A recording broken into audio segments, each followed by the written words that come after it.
Hey everyone, hope you're doing well. We have another puppet show for you today. We're using a story from the Jesus Storybook Bible by Sally Lloyd Jones.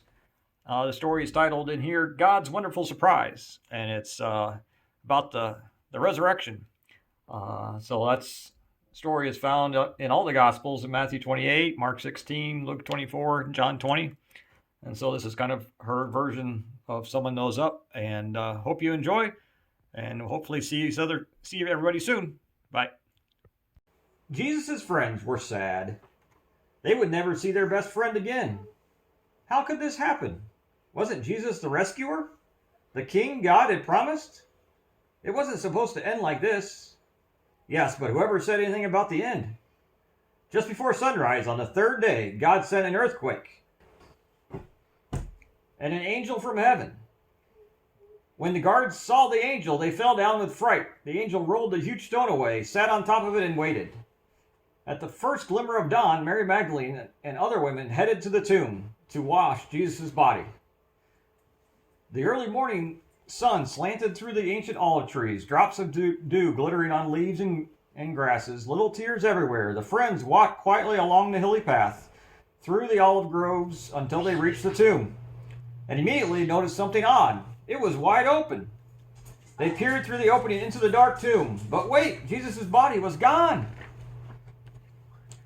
And something else. A shining man was there with clothes made from lightning. Don't be scared, the angel said. But they couldn't help it. They screamed anyway. The angel asked them, "What are you doing here? This is a tomb, and tombs are for dead people." The woman couldn't speak. "Jesus isn't dead anymore," he said. "He's alive again." And their hearts leapt, and then the angel laughed with such gladness that they felt for a moment as if they had woken from a nightmare. The other women rushed home, but Mary stayed behind. How could it be true? Jesus was definitely dead. How could he be alive? Just then Mary heard someone else in the garden. Perhaps it's the gardener, she thought. He'll know where Jesus' body is. "I don't know where Jesus is," Mary said urgently. "I can't find him." But it was all right. Jesus knew where she was, and he had found her. Mary. Only one person said her name like that.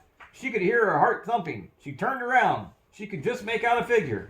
She shaded her eyes to see and thought she was dreaming. But she wasn't dreaming. She was seeing. Jesus! Mary fell to the ground. Sudden tears filled her eyes and great sobs shook her whole body, and all she wanted in that moment was to cling to Jesus and never let him go.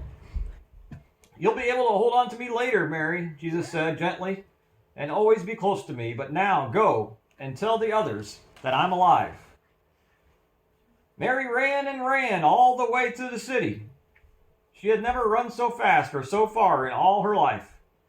She felt could have run forever. She didn't even feel like her feet touched the ground. The sun seemed to be dancing and gleaming and bounding across the sky, racing with her and shining brighter than she could ever remember in the clean, fresh air. And it seemed to her that morning as she ran almost as if the whole world had been made anew, almost as if the whole world was singing for joy. The trees, tiny sounds in the grass, the birds, her heart. Was God really making everything sad come untrue? Was he making even death come untrue? She couldn't wait to tell Jesus' friends. They won't believe it, she laughed. She was right, of course. The end.